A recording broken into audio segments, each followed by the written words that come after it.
Aku nongol gini. Ya Allah. Di bak mandinya tuh dari plastik, tau nggak bang? Yang dari plastik gitu. Kepala segini. Sosok yang ketujuh ini adalah sosok yang paling kuat. Karena dia itu bukan hanya mengganggu secara kasat mata, tapi dia itu bisa mengancam nyawa dari para pemilik atau para penghuni rumah itu. Cuman di dunia manusia aja yang ada tempat nongkrong gitu, tempat kayak kumpul. Ternyata di dunia gaib juga ada kak, shelternya mereka gitu. Dan lebih parah itu di situ ada black hole-nya kak. Black hole, tempat keluar masuk. Jadi tingkatannya udah bukan setan, udah bukan jin, tapi iblis kayak gitu.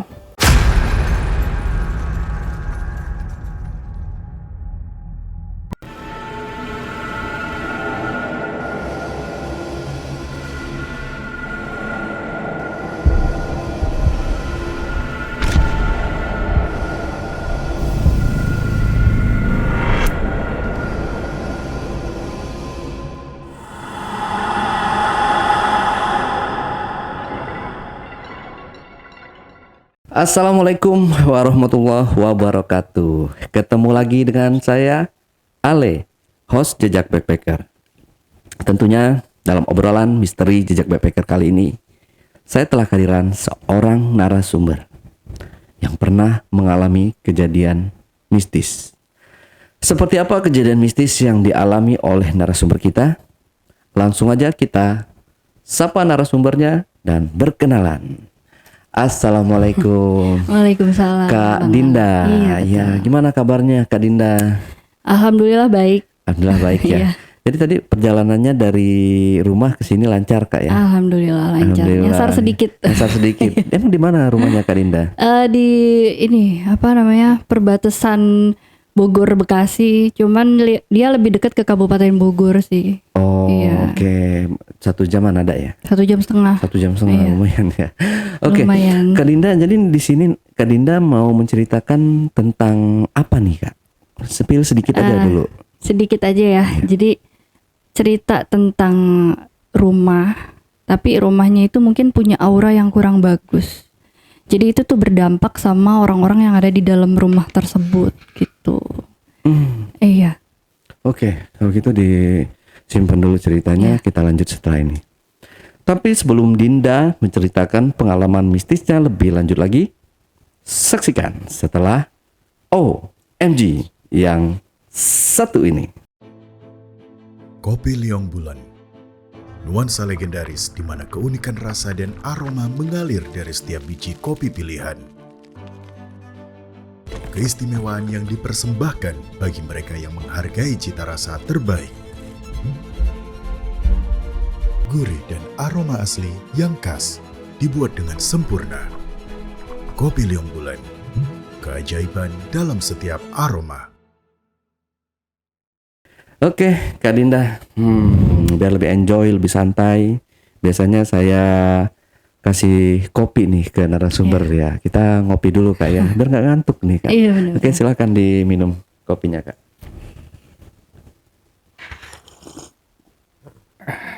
Tap. Iya, enak ya kopi liongnya Kak. Iya. Mantap. Oke, mantep. Ya, Kak Dinda udah siap buat cerita? Ya, insya Allah siap. Ya, silakan Kak Dinda. Oke, makasih Bang Ale buat waktunya.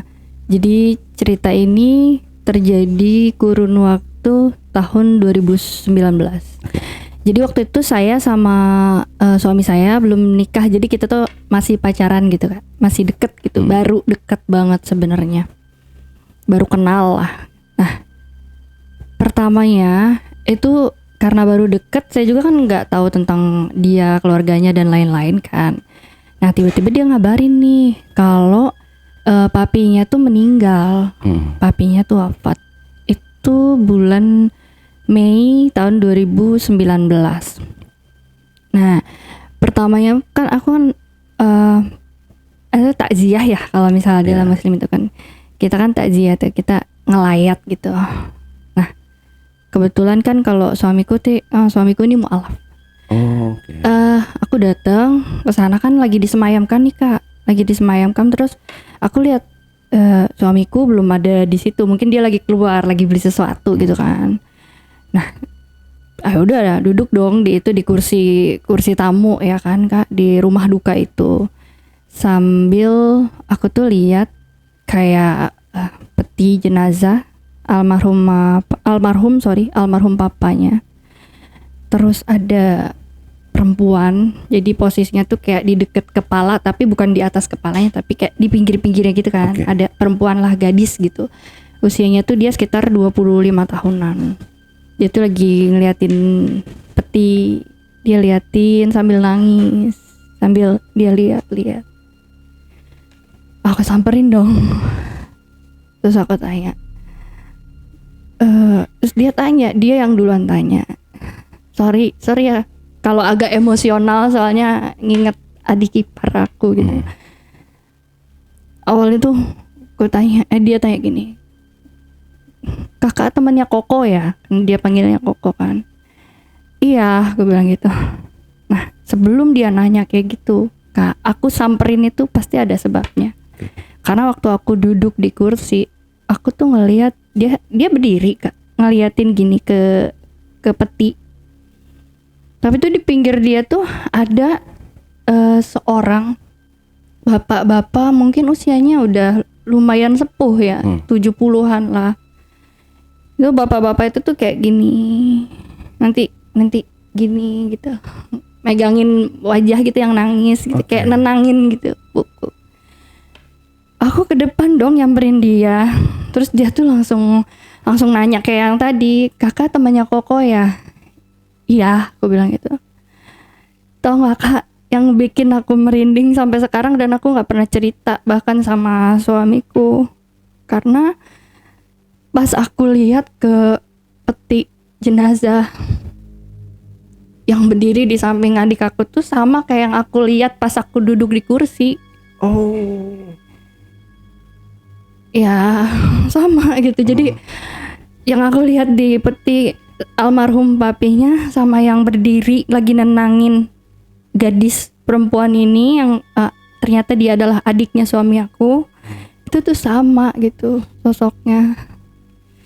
Dan aku tuh, terus aku kan kaget ya Kak, gak mungkin kita bisa nyembunyiin rasa kaget itu kan, apalagi itu spontan gitu.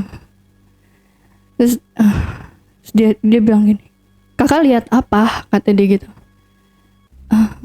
Kakak lihat papi, kata dia gitu. Aku nggak ngerti ini anak mungkin apa dia juga bisa ngerasain apa gimana. Yang jelas dia tanya seperti itu, aku nggak bisa ngomong apa-apa. Bang, aku cuma sabar ya, aku bilang gitu, sabar ya. Terus dia peluk aku, nangis peluknya kenceng banget Kak. Terus udah tuh di situ kan, udah mungkin jadi kita tuh jadi kayak kenal. Bahkan aku tuh kayaknya lebih emosional tuh ke adiknya gitu, lebih kayak deket karena aku ngerasa kan maminya juga udah nggak ada duluan gitu kan, diceritain sama suamiku. Jadi dari situ kita deket, kita akrab, suka jalan berdua gitu, main. Nah, suatu ketika tuh saya tuh main ceritanya ke rumahnya mereka, ke rumah suamiku sama adiknya kan tinggal berdua, sebatang kara lah gitu ya. Kita gimana sih ngasih hiburan, semangat gitu kayak gitu. Nah, ya baru dateng lagi, aku langsung duduk kan biasa. Kita lagi pada libur kerja lah gitu. Nah, pas duduk masuk ke rumah itu, rumahnya memang biasa aja, homey gimana sih Bang, rumah-rumah kebanyakan gitu, nyaman-nyaman aja. Cuman tuh pas aku lagi duduk belum sempet jadi adik aku tuh mungkin lagi ke dapur atau kemana, jadi aku duduk masuk Kak gitu misalnya. Jadi aku duduk di deket lorong, aku lihat ada sosok anak kecil laki-laki, mungkin usianya tuh kurang lebih 6 tahunan. Dia tuh berdiri kaku aja, pokoknya sorotan matanya tuh kayak marah tapi kayak kepo gitu, kayak gitu Kak.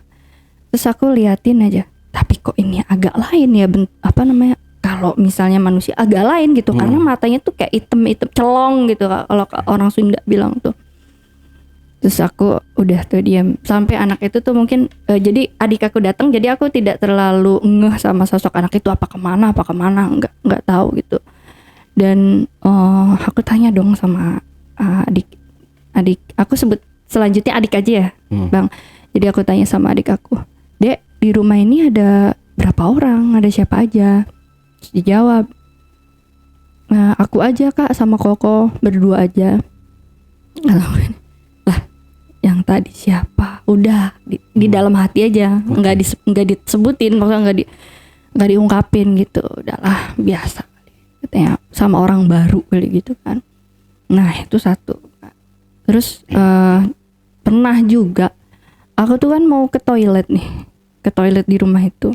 Jadi aku tanya toiletnya sebelah mana, jalan dong.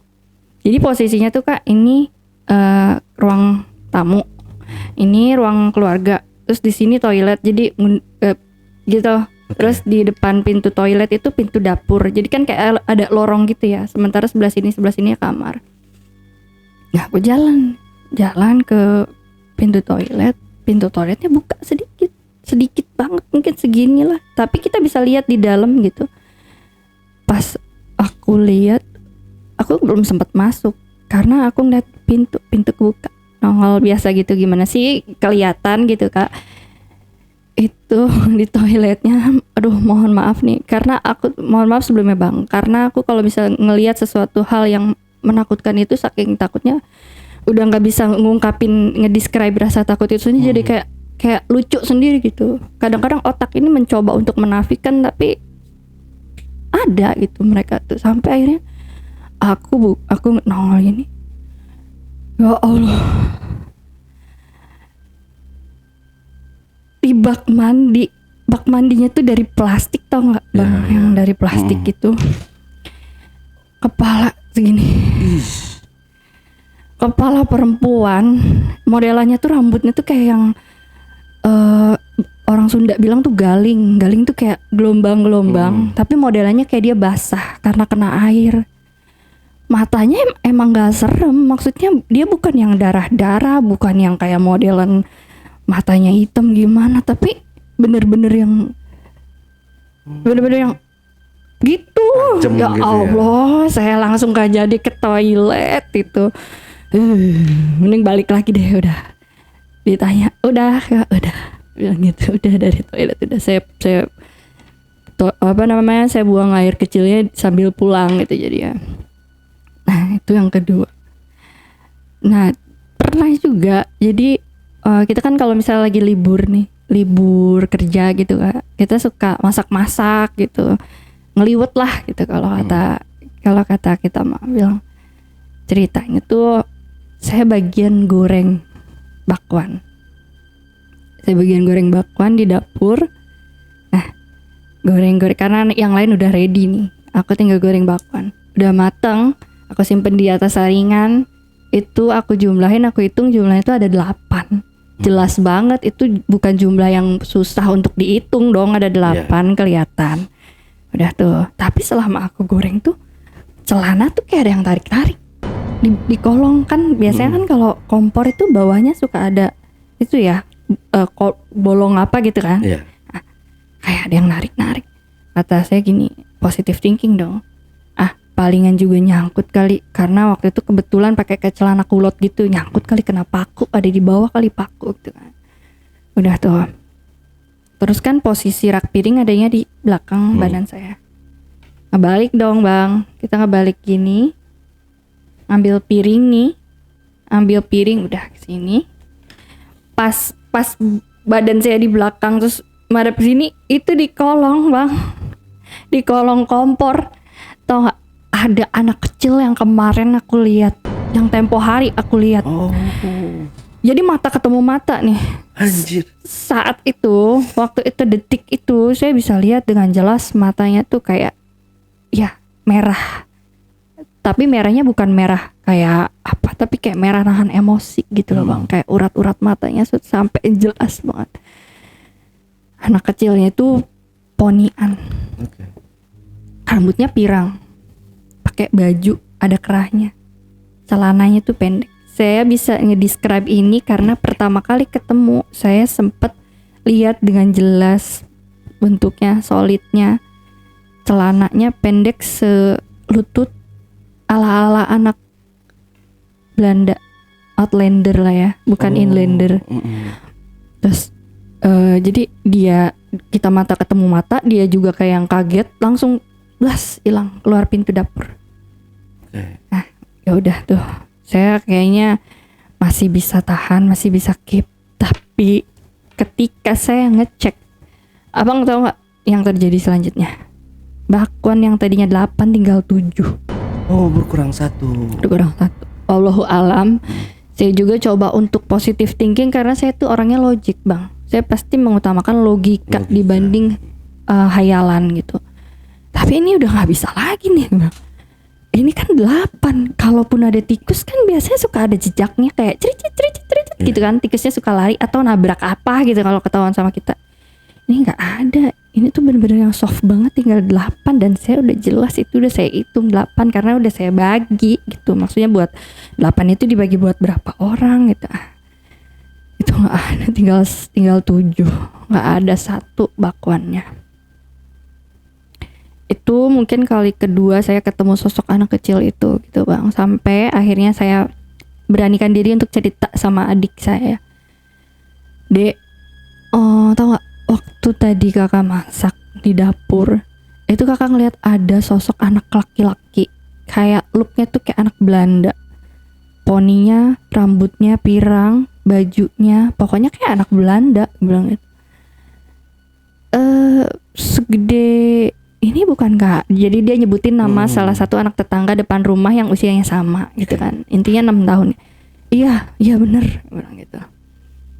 Jadi karena dia ke-trigger, akhirnya dia cerita, adik aku tuh cerita, kakak tahu nggak katanya, dulu aku tuh pernah jadi maminya itu, almarhumah maminya, jadi kan almarhumah maminya itu baru keluar dari kamar mandi kak. Dari kamar mandi keluar yang tadi aku ceritain, kamar mandi, ruang tamu, ruang keluarga, ruang tamu. Baru jalan nih keluar dari kamar mandi, jadi kayak di lorong gitu jalan. Nah, si adik aku adanya di depan maminya kak, jadi kayak kita nih kak, berhadap-hadapan, aku terus maminya. Jadi dia tuh ngelihat, dia tuh lagi santai duduk, maminya jalan. Itu tiba-tiba dia ngelihat maminya jatuh. Ternyata jatuhnya tuh karena diselengkat. Dan tahu yang selengkatnya itu bocah anak itu, laki-laki itu. Jadi kaki itu sengaja dilurusin, maminya jatuh.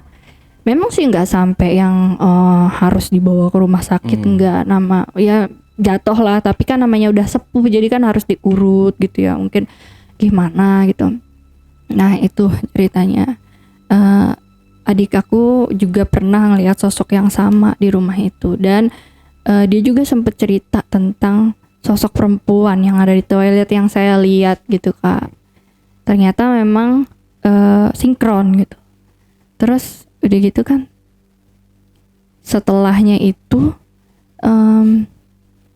nah di rumah itu tuh aku ngerasa tuh kayak ini rumah biasa aja, tapi kok auranya kayak nggak enak gitu, kayak gelap, kayak sumuk, padahal rapi bang, biasa aja, nggak ada yang berantakan, nggak ada yang gimana sih, kayak bocor-bocor tuh nggak ada gitu. Nah si adikku ini masuk rumah sakit nggak lama setelah kita kenal nih, setelah kepergian papinya. Mungkin logikanya dia mendam rasa sedih yang dalam ya kak, sampai akhirnya dua-duanya kan udah nggak ada kan orang tuanya. Nah dia masuk rumah sakit. Kalau menurut diagnosa dokter sih asam lambung, dirawat lah. Itu mungkin kurang lebih 2019 bulan September. Dirawat terus sehat, keluar. Tapi kurun dari September sampai Desember dia tuh sakit-sakitan terus. Kakaknya kan suamiku kan, dia tuh kerjanya jauh kak, di Tangerang. Jadi kan otomatis ngekos nih kakaknya, karena kerjanya jauh. Itu dia sendirian dong kak, seorang diri. saya tuh suka sini aja nginep di rumah kakak, jangan sendirian, kasihan gitu kan, apalagi anak perawan gitu, takut gimana udah nggak ada, mana saudaranya jauh, nggak tega, pokoknya nggak tega banget kak. Pernah suatu ketika saya ditelepon nomor tak dikenal, ternyata tetangganya adikku yang telepon. Mbak Dinda, ini Eva, nomor kakaknya, tolong hubungi kakaknya, Eva sakit, Eva pingsan, katanya gitu. Pingsan katanya, dia tiba-tiba di pintu manggilin tetangganya, bu gitu kan, brak jatuh pingsan. Itu bulan Desember, dan dia langsung masuk rumah sakit lagi buat yang kedua kalinya. Cuman yang agak aneh nih kak, pas masuk rumah sakit yang kedua kalinya, dokter itu bahkan nyuruh dia tuh untuk pulang. Karena nggak ada indikasi kenapa nggak apa-apa, ini pulang aja. Gimana pulang aja, di ranjang rumah sakit aja, di IGD gitu dia, kayak gitu, kayak geter gitu badannya, orang ranjangnya aja sampai geretak kata saya. Gimana ini suruh pulang, yang ada juga ini anfal ini anak. Akhirnya dirawat lah. Itu saya bingung ya bang, ini mohon maaf ya, saya tanpa no offense gitu ya kan, saya baca apa yang saya bisa gitu ya. Kalau dalam Islam kan ayat kursi gitu. Saya bilang, aduh dek, gimana nih kamu baca ayat kursi, kan kita beda server, kata aku gitu. Cuman udah deh dek, udah kita iniin aja gitu ya, kita usap karena feeling itu nggak bisa bohong nggak, kalau misalnya anak tuh kayaknya kok aneh gitu. Sampai tuh udah selesai dari situ, pulang dong kita. Udah sehat nih, 3 hari apa 5 hari gitu dia dirawat. Terus saya saranin gini sama, terus sampai kakaknya tuh resign, bang, resign. Karena memang dia mikir gini, yang saya punya tinggal adik saya di dunia ini gitu. Jadi saya nggak mau nggak ada yang bisa ngebayar buat semuanya, bahkan gaji dia mungkinnya. Jadi udah saya resign gitu, dia resign. Terus saya saranin buat kan kita udah nih medis, udah coba kita ke non medis juga. Coba gimana kalau misalnya kita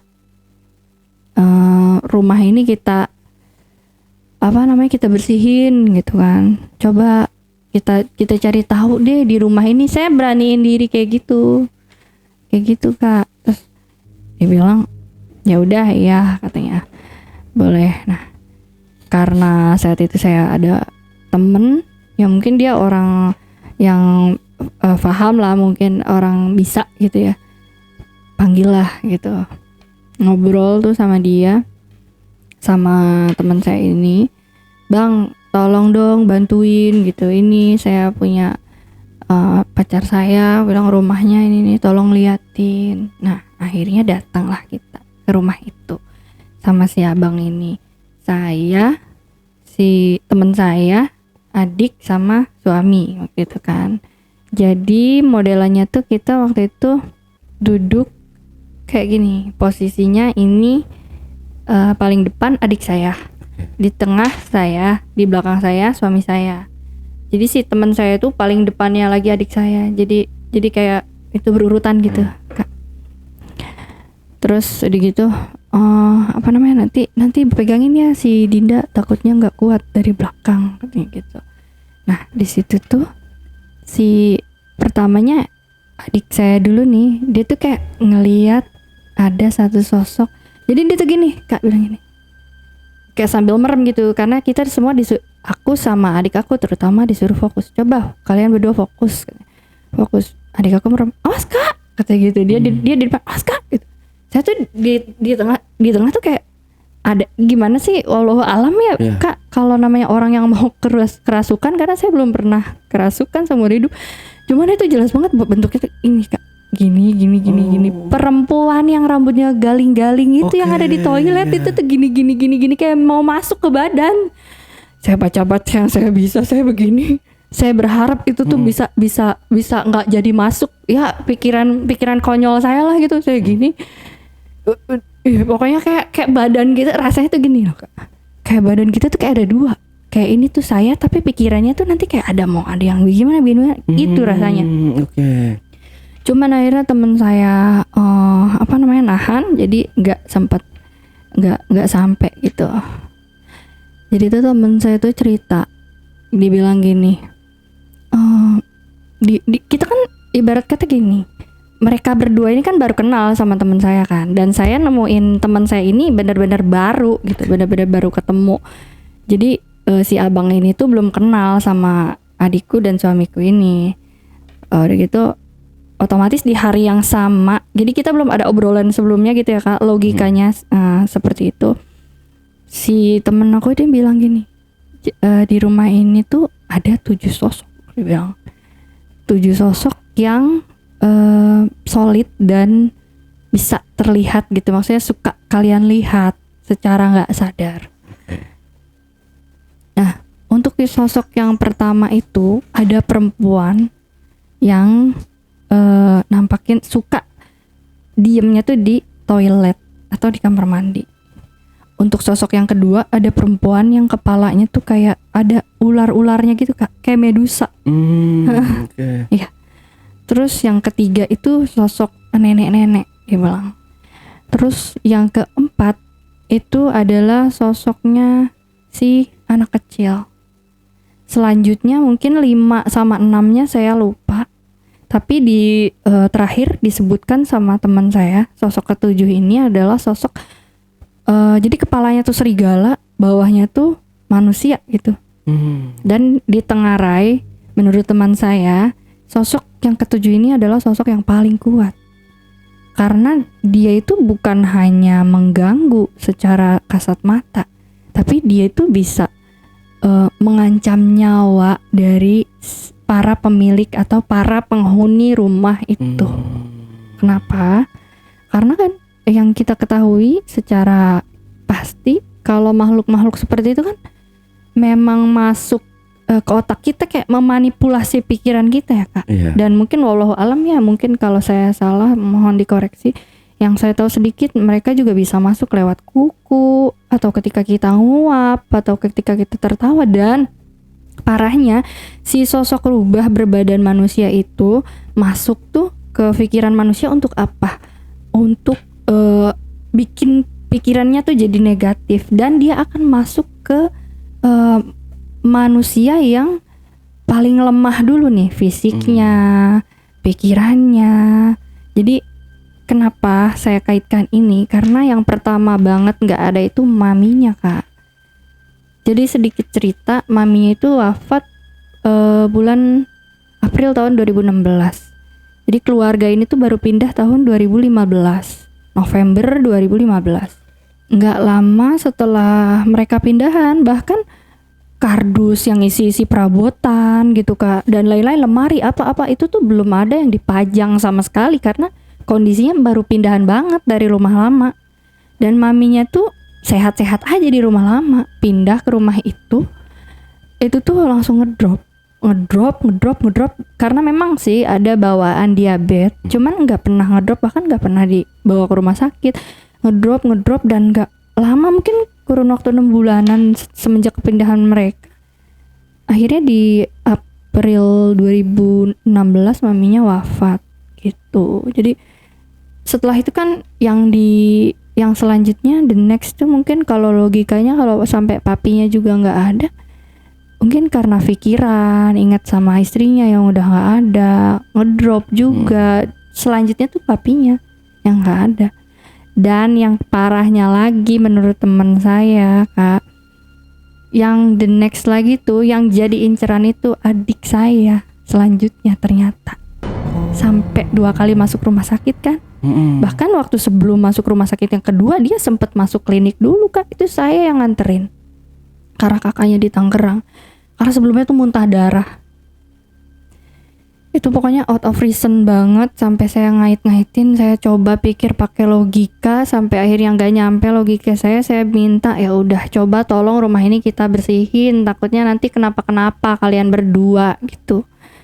Ya udah tuh akhirnya temen saya bilang kayak gitu, bahwa sosok yang terakhir ini adalah yang paling kuat, dan yang sosok nenek-nenek ini sebenarnya kiriman. Jadi adik saya itu kan udah usia 25, 26 lah, menginjak 26. Cuman kayaknya dia anaknya tuh agak ini ya, bukan sulit bergaul ya, tapi beda lah gitu, kayak kita kan gimana gaul gitu ya kan Kak, nongkrong kemana gitu. Kalau dia mah enggak, introvert gitu. ternyata ada yang nutupin, pernah ada yang suka sama dia, jadi dikirimin lah sosok nenek-nenek, ditolak sama adik saya, makanya dikirimin kayak gitu supaya orang tuh lawan jenis tuh kalau ngelihat adik saya itu kayak nenek-nenek gitu, mukanya tuh tidak menarik gitu kan. Nah udah gitu ternyata juga rumah itu menurut teman saya itu tuh selain karena memang segala hal tadi si manusia bentuk rubah ini, ternyata kan kayak ada sosok perempuan, sosok anak kecil, itu tuh jadi nambah aura angker gitu kan. Ditambah di situ tuh ada rumah itu tuh ternyata merupakan shelter Kak untuk hal-hal yang tidak terlihat. Saya pikir cuman di dunia manusia aja yang ada tempat nongkrong gitu, tempat kayak kumpul. Ternyata di dunia gaib juga ada Kak, shelternya mereka gitu. Dan lebih parah itu di situ ada black hole-nya Kak. Black hole, tempat keluar masuk. Jadi tingkatannya udah bukan setan, udah bukan jin, tapi iblis kayak gitu. Kepalanya serigala, badannya manusia, dan dia yang paling kuat di rumah ini. Ditambah lagi Kak, sosok dua tadi yang saya ceritain, perempuan di toilet sama si anak Belanda. Itu kan mungkin mereka pernah ada dan pernah hidup dari dimensi yang lalu, yang sebelum kita, entah abad keberapa. Dan emosi mereka tuh tertanam Kak di rumah itu. Entah di balik mereka tuh ada cerita kesedihan apa, ada chaos apa, ada dendam apa, amarah apa, dan dendam dan amarahnya tuh tertanam, gak bisa keluar. Jadi kayak makanan aja buat mereka, emosi. Jadi kan kalau yang aku tahu juga kayak setan, jin, iblis gitu kan makanannya energi negatif ya kayak. Ya gitu. Terus saat itu tuh ada yang aneh Kak. Jadi temen saya, adik sama saya, jadi di saat yang bersamaan kita tuh fokus kayak dikasih gambaran secara bareng-bareng nih Kak. Kayak dikasih film apa namanya, layar tancap gitu kali ya, yang kayak bekas. Kita tuh kayak diajak ke kilas balik gitu loh Kak. Jadi si perempuan ini, sosok perempuan yang ada di toilet ini, itu tuh ternyata korban mutilasi Kak. Makanya yang kita lihat tuh cuman kepala. Dulunya di rumah itu. Iya, di toiletnya. Mungkin saat itu belum berbentuk rumah kali ya. Cuman dia menempati di situ, wilayah dia di situ. Dan si anak kecil ini tuh jadi aku punya cerita tentang si anak kecil ini. Dia tuh kan waktu itu jelengkat kaki mami ya Kak ya. Terus bakwan saya hilang. Nah dia tuh ngikutin saya bahkan sampai saya pulang ke rumah. Saya pulang ke rumah tuh ngikutin. Dan waktu itu saya kan suka iseng gitu Kak. Kalau mau tidur itu suka setel lagu gitu kan, lagu Rusia gitu. Nah setiap saya setel lagu Rusia tersebut, anak ini tuh nongol, jelas banget, langsung solid, bukan bayang-bayang lagi, bener-bener brak gitu. Kakak tau gak, lagunya tuh mungkin kayak gini ya sedikit bah. Tili tili bom sakroy gasos kakori gitu. Ya, Itu tuh anak pernah dengar. Anak itu tuh langsung kayak suka gitu, kayak pokoknya setiap saya nyanyiin lagu itu tuh langsung, jadi tuh di otak tuh kayak kesugesti, oh ini loh lagu cara memanggil anak ini gitu. Ya. Dan satu hal yang agak di luar nalar juga, pokoknya saya selalu ngutamain logika gitu Kak orangnya. Jadi adik saya juga pernah cerita, dia kan kerja di kantor notaris, nggak jauh dari pulpen nama kertas dong Kak. Dia tuh lagi megang pulpen gini, terus tiba-tiba tuh kayak ada yang minta nulis nama gitu, pokoknya minta nulis nama. Tapi di apa namanya, diawasin sama dia gitu, nggak mau gitu, nggak, apaan sih gitu kan. Nah dia cerita kan, nah pas rumahnya lagi dibersihin itu, kita ceritakan ke teman saya, kata teman saya gini, coba kalian berdua coba fokus, coba Dinda gimana kek katanya, coba Eva kita cari pulpen sama kertas, coba fokus.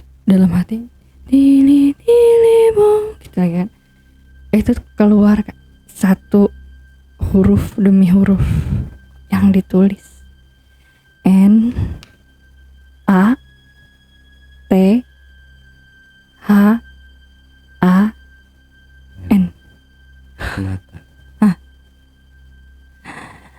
Terus yang lebih emosionalnya, sosok ini minta dilepasin. Kita kan bingung ya, apaan dilepasin apa, gak ngerti gitu. Saya juga seumur hidup baru begitu-begituan gitu. Cuman hanya kesotoyan saya aja gitu. Ini tuh bukan hal, saya bukan expert di bidangnya, saya juga gak terlalu percaya yang begitu. Tapi kenapa kayak relate gitu. Sampai akhirnya saya bilang gitu, terus katanya minta dilepasin gitu.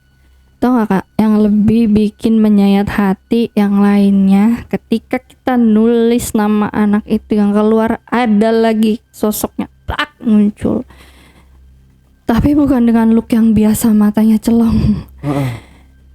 Aduh, itu lehernya Kak luka, tangannya luka, sebelahnya luka. Kakak tahu nggak, tumbuhan merambat tapi yang ada duri-durinya. Kayak semacam bunga mawar gitu ya, kayak tapi merambat. Oke. Dan benda itu yang dipakai untuk menyiksa anak ini. Diikat di pagar. Jadi modelnya gini. Di pagar sama siapa Kak? Sama ibunya Kak. Sama ibunya. Kebayang gak sih, saya seorang ibu ya, kebayang gak sih sakitnya? Anaknya tuh nunjukin yang gak bagusnya gini, merah, kayak ada darah. Aku sempet kaget, terus aku kayak nge-flashback, oh iya, pantesan dia punya dendam sama sosok ibu, sampai kakinya mami diselengkat kan, sampai saya lagi masak digangguin, bakwan saya hilang, tapi ini anak, tapi modelannya tuh kayak yang kepo, kayak yang kurang kasih sayang, kayak yang pengen tahu gitu Kak. Itu tuh saya langsung nangis ngebayangin hal itu. Karena kita ngerasa gitu kan, dari lubuk hati yang paling dalam, antara percaya nggak percaya, tapi itu adanya. Jadi anak itu wafatnya tuh karena nggak dikasih makan Kak. Karena kelaparan dan karena kesakitan. Itu mungkin terjadi di beberapa dimensi, entah mungkin pada zaman kolonial atau apa. Boleh minum dulu Kak? Boleh, silakan.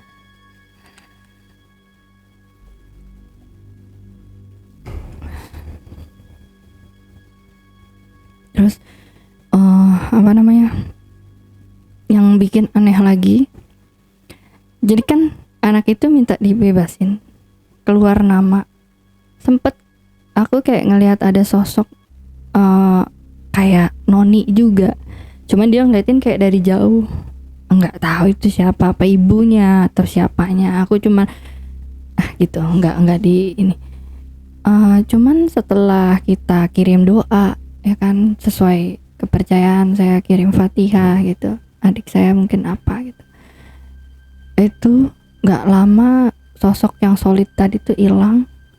Terus di pagar depan rumah itu tuh kan nggak ada burung, nggak ada yang miara burung Kak, ada burung terbang, burung kecil terbang. Kata temen aku, tuh makasih katanya udah dilepasin. Oh gitu.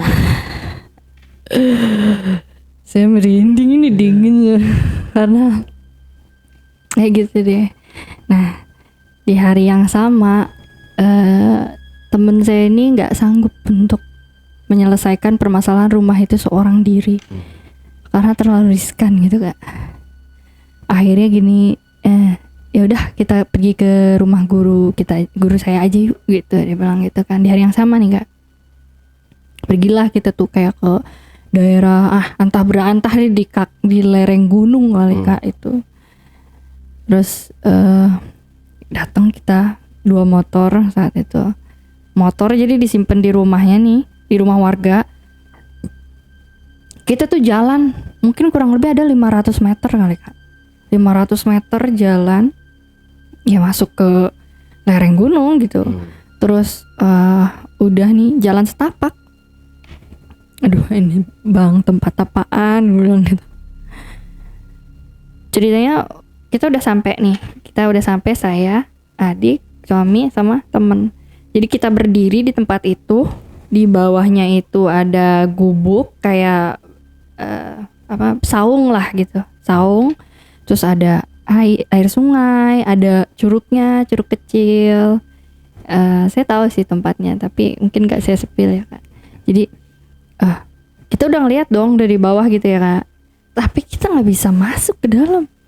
Kaki kita tuh kayak ketahan aja, berdiri aja kayak nggak bisa jalan Kak. Mau telepon waktu itu udah ada WhatsApp 2019 mah ya, mau telepon WhatsApp gak bisa, gak ada sinyal, nggak ada sinyal WhatsApp gitu sih saat itu. Mungkin providernya temen aku sama provider gurunya tuh sama, jadi masih ada buat miss call by seluler gitu kan, lewat seluler di miss call lah. Kayaknya notice nih gurunya di gubuk itu, dia keluar dari gubuknya ngelihat di atas ada orang, oh iya sebentar gitu. Terus entah gimana dia kayak komat kamit gitu bisa masuk kita Kak. Padahal di situ nggak ada pagar, nggak ada apa-apa. Mungkin yang disebut pagar gaib, yang disebut pagar gaib tuh kayak gitu kali ya. Sampai ke gubuknya, duduk kita, dia ngeluarin ini, gurunya ini ngeluarin kayak baskom, tapi baskomnya kayak baskom jadul gitu Kak, kayak dari seng apa besi gitu. Stainless ya. Stainless. Belum ngobrol, temen aku juga belum ngomong apa-apa sama gurunya. Ngeluarin baskom, isinya air kayak, tau gak Kak, kayak film jadul gitu, tutur tinular. Iya. Dia ngeliat baskom gini. Kata, ini udah intermezzo, sebelumnya udah oh ya sehat kayak gitu. Dia ngeluarin baskom itu, dia lihat rumah ya, kata gitu. Rumah kamu ya. Tahu nih orang sakti juga. Bahkan dari baskom itu dia bisa lihat posisi dapur, posisi WC, posisi ruang tengah, ruang tamu, warna temboknya itu bisa kelihatan. Itu gimana caranya kan out of reason banget gitu. Terus udah gitu, ini ada satu sosok kata dia yang paling kuat di rumah ini, dan sosok itu kepalanya serigala, dia bilang gitu, bukan rubah, serigala, badannya manusia katanya gitu. Iya gimana ini, bantu katanya, tolong dibantu karena saya khawatir adik saya gitu kan. Saya kan soalnya kan nggak selamanya nemenin adik saya juga sama kerja, jadi kan kalau adik kan pulangnya lebih cepet gitu. Khawatir lah intinya Kak. Terus udah gitu ya udah katanya, dia ngambil tuh botol aqua gelas 2, dia tunjukin ke saya. Coba Dinda lihat, kan dia sebelumnya udah kenal sama saya. Kalau sama saya mah, coba Dinda lihat, ini aqua gelas warnanya apa? Saya mau plasnang-plosnong Kak orangnya. Saya yang lihat saya sebutin gitu ya. Yang satu airnya bening, yang satu airnya butek Kak. Iya bener. Yang lain pada celingukan dong, kecuali teman saya yang laki-laki. Karena yang dilihat memang air gelas biasa. Bahkan mereknya pun saya masih ingat, itu Elana, merek aqua gelas yang gak terkenal kan. Ada tuh namanya Elana. Udah tuh baru ditaruh sama dia. Terus kata gurunya teman saya gini, Mas katanya ke suami saya, ini simpen di tempat yang tidak terjangkau oleh langkah kaki manusia. Simpen, diamkan selama 3 hari. Kalau nanti Mas lihat airnya berkurang, Mas ambil, tolong dibantingin dia kan nggak tahu ya posisi rumah, posisi toilet. Dia tahu loh Kak. Dia lihat dari baskom itu, dia bilang gini, tolong nanti bantingin di deket toilet, bahkan tab ubin keberapanya pun dia tahu. Tolong nanti bantingin di ubin ke seberapa gitu. Di situ dibantingin, sekali banting dua-duanya langsung hancur ya gitu. Usahakan langsung hancur ya kayak gitu. Setelah 3 hari dari sekarang. Dia bilang gitu. Saya mah udah air berkurang, logika aja, mana air berkurang, airnya masih rata, ketutup rapat. Bahkan itu saking saya orangnya suka nantangin, udah sini saya yang bawa pulang ini, gue masukin ke tas dah gitu. Takutnya emang bocor gitu kan, nyampe rumah udah sama sekali nggak ada kan, ngadi-ngadi kali gitu kan. Terus udah tuh pulang kita. Itu pas pulang, sebelum pulang itu temanku bilang gini, Bang, kalau misalkan nanti tengah malam ada yang ketok-ketok pintu, tolong jangan dibukain, dibilang gitu. Nah mereka tuh tidur nih, saking pada ketakutannya mereka tidurnya tuh berdua, pegang-pegangan tangan kakak adik ini. Kalau saya kan cuman kayak sebatas video call gitu kan, mereka biasanya gitu kan, telepon biasa karena kan belum nikah. Nah mereka tidur berdua itu Kak, sekitar jam 11 sampai jam setengah 3 ada gangguannya itu. Kakak tahu nggak toren air? Toren air yang ada isinya air tapi nggak penuh, mungkin setengahnya juga seperapat kali ya, selehernya. Itu tuh dari jam 11 sampai jam setengah 3 tuh kayak bunyi itu dang. Udah mereka nggak pada tidur itu Kak, pada ketakutan berdua dang, sampai akhirnya pada sadar udah subuh, udah setengah 3, ngelihat handphone udah setengah 3, karena sadarnya tuh ada yang ketok-ketok pintu setengah 3 subuh. Sempet mau dibukain sama suamiku, tapi kata adiknya gini, kok jangan dibukain, inget gak yang katanya bang ini apa, katanya gitu kan. Ya tapi kan ini bukan tengah malam. Ya tapi jangan dibuka walaupun bukan tengah malam, katanya. Akhirnya nggak dibuka. Udah tuh langsung tuh pagi-paginya pada heboh kan, ada suara dang gitu pada cerita. Nah suamiku pergi kerja seperti biasa, terus udah gitu dia ketemu sama salah satu temennya. Temennya ini dulu itu udah sepuh Kak.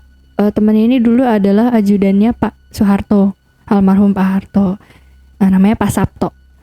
Sama dia juga, mungkin dia orang paham lah gitu yang kayak gitu. Dia bilang gini, Mas, kalau misalnya kamu mau nih, kan dia cerita nih kemarin habis dari orang pinter gitu, terus adiknya gini, kalau misalnya kamu mau itu kan ini kan posisinya rumah kamu ini diganggu. Kamu siapin air, isi garam, simpen di setiap pojok ruangan.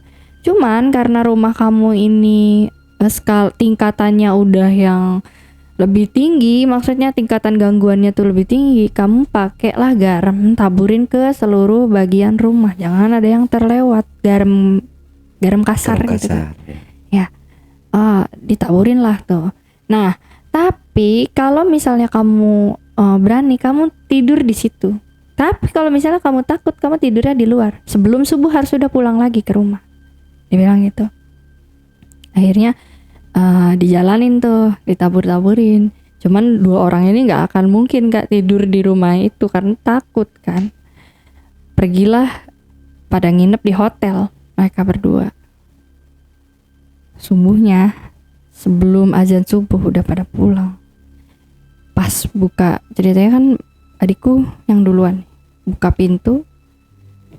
Kak, dari awal dia buka pintu, ada satu sosok perempuan yang aku bilang kepala ular, kayak medusa gitu. Tadi. Tapi kepalanya tuh ada di perut, dipegangin gini. Jadi kepalanya tuh buntung. Terus begitu matanya tuh kayak senyumnya tuh kayak lebar banget, kayak senyum sadis gitu. Itu jerit, itu adik aku takutan. Udah udah saya aja lah yang bersihin rumah, katanya. Udah kamu ke belakang, bersihin dong rumahnya. Dibersihin itu Kak, posisinya itu kan rumahnya itu kan ventilasinya rapet banget, nggak ada celah lah untuk yang masuk itu hewan-hewan pakai kawat nyamuk gitu kan, otomatis kan pokoknya nggak ada celah. Tapi aneh, ada kupu-kupu gede di dalam rumah, terbang subuh-subuh, yang coklat itu kupu-kupunya. Sama suami aku dikeplak Kak, dikeplak, jatuh, dia kelenger, terus masuk ke kolong sofa. Pintu kan kondisinya ditutup kan. Penasaran nih suami aku, diangkat itu kolong sofanya, gak ada kupu-kupunya, gak ada sama sekali, hilang. Nah abis itu kan gak ada tuh kupu-kupunya, hilang lah belas. Suami aku ingat nih, ada air gelas yang dikasih sama gurunya temen aku. Nah dia buka lemarinya, kakak tahu nggak, percaya gak percaya, itu berkurang. Air aquanya berkurang Kak. Itu sampai dia waktu itu ya, mungkin kan karena handphonenya juga sempet restart atau apa, karena dia foto, dia kirimin ke saya, dan itu memang bahkan di videonya masih full, masih. Kenapa kemarin tuh tinggal berkurang? Kan itu saya yang bawa pulang kan, maksudnya sampai saking saya nggak percayanya itu berkurang Kak, di gini berkurang. Sama suami saya dibawa sesuai dengan arahan gurunya temen, itu di ubin ketiga dari pojok deket toilet. Jadi ditengarai di situ black hole-nya Kak. Black hole-nya tuh di situ, dibanting sekaligus pak. Jadi kata gurunya temenku, kalau misalkan dalam 3 hari itu air berkurang, mereka yang ada di situ semuanya kalah, dipukul mundur, dipaksa mundur. Bergen apa namanya, tukar menukar apa namanya, barter. Gitu. Barternya itu mereka kalah, nggak bisa mereka ada di situ, mereka dipaksa mundur. Nah yang tadi malam jedak jeduk itu mereka dan sejenisnya mau pada keluar lagi. Karena udah dimasukin dong. Jadi sebenarnya bukan dari air toren Kak. Logikanya kalau maling, masa iya sih maling mukulin air toren? Jadi itu tuh dari bawah. Kayak dimasukin ke bumi lah gitu. Dibalikin lagi. Jadi kayak dong. Itu mereka dengar berdua, dan sampai pada akhirnya ceritanya saya nikah, dan orang tua saya, bapak saya minta kita semua tinggal di rumah saya, karena saya kan ada rumah juga. Udah tinggalnya sama Neng aja semuanya di sini, di sini gitu, di rumah ini, karena kan biar bareng-bareng, bapak juga biar deket sama kalian gitu. Terus adiknya nggak apa-apa tinggal aja di sini bareng-bareng gitu, jangan sendirian gitu. Nah akhirnya rumah itu sampai sekarang nggak diisi, dan memang adik saya juga setelah di bersihinnya itu dia juga jadi kebawanya teh Kak, alhamdulillah ketemu jodohnya, terus nikah, terus tinggal dibawa sama suaminya, dan sampai sekarang itu rumah itu kosong. Udah 5 tahun berarti kalau dari 2020 dari 2020 sampai sekarang 2024, 4 tahun kosong. Tapi kan kalau yang kita tahu, sedikit banyak tahu itu, kalau yang udah pernah dipagerin gitu kan nggak permanen ya Kak ya. Bisa aja itu udah nggak tahu lagi deh, karena emang udah dibiarin kosong aja. Nggak ada niat dijual gitu? Nggak tahu deh, dijual juga mungkin karena kan mereka berdua sih yang ini kan lebih kayak ke urusan mereka gitu Kak, berdua kan itu kan jatuhnya kayak waris gitu kan dari orang tuanya. Ya jadi rumah itu tuh ya pengaruh auranya itu kayak bikin. Dan satu lagi Kak yang sempet saya nggak ceritain, itu sebelum keluarga ini pindah ke rumah ini, ke rumah barunya mereka di tahun 2015 bulan November, pemilik sebelumnya juga wafat. Pemilik sebelumnya tuh dia kayak angkatan gitu, orang angkatan.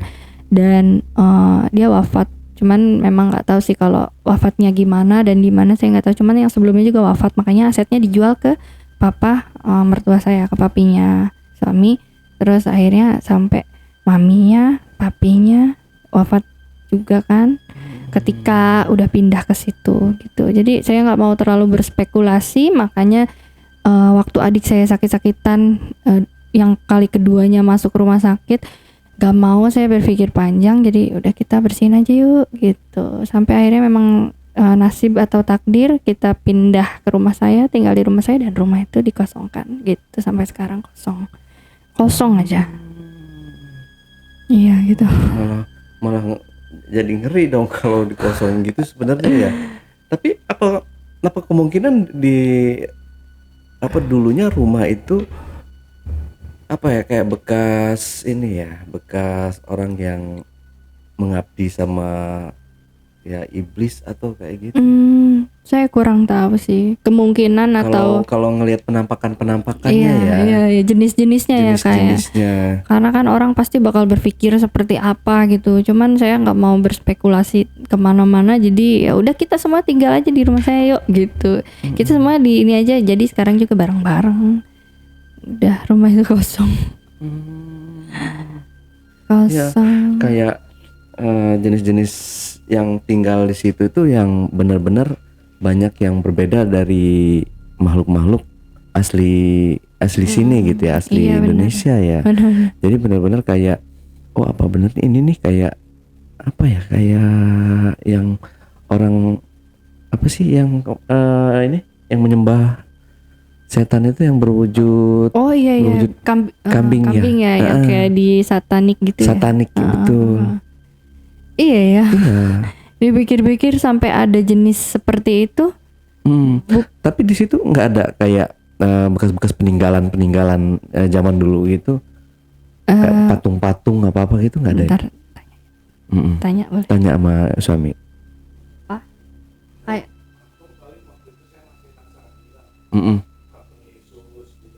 Oh oke. Itu yang patung-patung Papi gitu. pernah Tapi nemu. nggak ada patung yang lain selain itu ya. Tapi nggak pernah nemu apa sih, Kris kata Eva? Nggak, bukan. Atau sekarang? Nggak ya. Oke. Jadi yang Jawa. Biasanya sih setahu saya namanya medan tempur itu pasti punya sesuatu lah dari Pegangan. biasanya. Oke. Iya, mungkin yang terdahulunya ya, bisa jadi kan kita nggak tahu kan. Dan ini juga mungkin studio ini pada zaman dahulunya ini bekas apa kita kan nggak tahu sejarahnya. Gitu ya. Setiap rumah punya sejarahnya gitu. Masing-masing.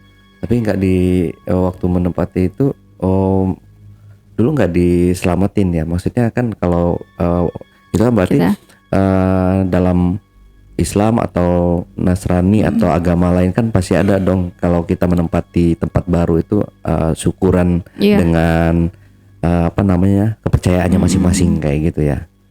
Diselamatin nggak? Ngundang itu ya? Ngundang Doa ya. lingkungan gitu. Ya betul. Kalau di kota sembayangan misalnya gitu, sembayangan. Tapi ada satu yang aku notice Kak, dari sekian banyak perjalanan cerita di rumah ini. Kalau ternyata manusia itu ternyata lebih horor daripada setan. Seorang ibu yang harusnya jagain, lindungin anak, tapi dia malah ambil nyawa anaknya. Nah itulah kayak gitu kehidupan mungkin. Ya semoga ya berarti nggak nongol lagi si Nathan ini. Nathan namanya ya. Berarti dia bukan Belanda ya, Rusia ya? Enggak, dia Belanda. Cuman kan saya nyanyi lagu itu random aja Kak. Cuman dia kayak suka. Ini tadi waktu saya mau kesini itu kan saya gitu terus kan, saya gitu terus kan di dapur sambil masak sambil itu tuh kayak ada jenis manusia pendek gitu, maksudnya anak kecil gitu yang kalau saya jalan ngintilin ada di samping saya, tapi saya ikutan kenceng gitu. Dia bukan ya, udah biarin nggak usah dilihat gitu.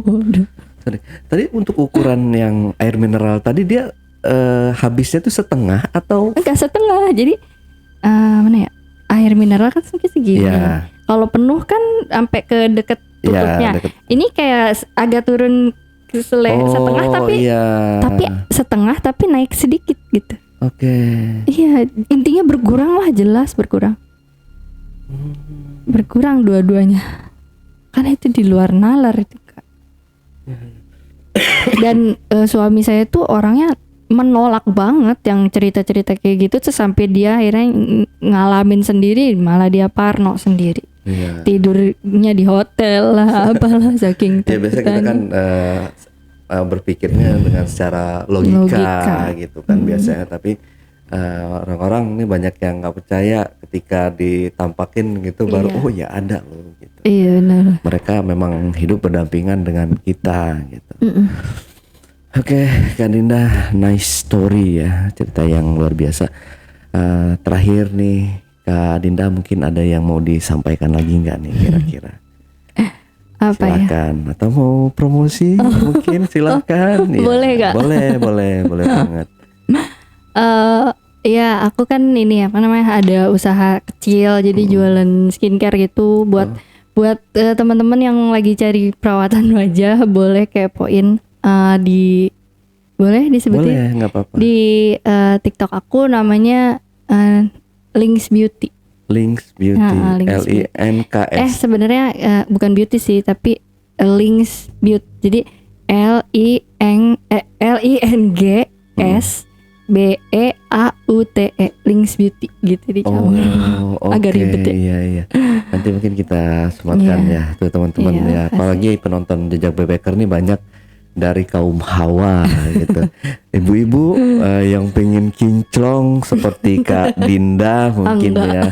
Silakan ibu-ibu bisa kepoin TikToknya Kak Dinda. Nanti kita santumkan di bawah mungkin ya. Oke, Kak Dinda, terima kasih buat waktunya ya. Oke, Jejak itulah tadi obrolan misteri Jejak Backpacker bersama narasumber kita Kak Dinda.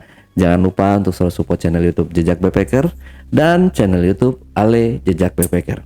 Buat teman-teman juga yang punya pengalaman menarik dan ingin menceritakan pengalamannya di studio Jejak Backpacker, teman-teman dapat menghubungi admin melalui nomor WhatsApp di 0852 1234 5683 atau di 0858 47683. Wassalamualaikum warahmatullahi wabarakatuh. Oke, Kak Dinda, terima kasih sekali lagi. Kak Dinda, dihabiskan minumannya, Kak.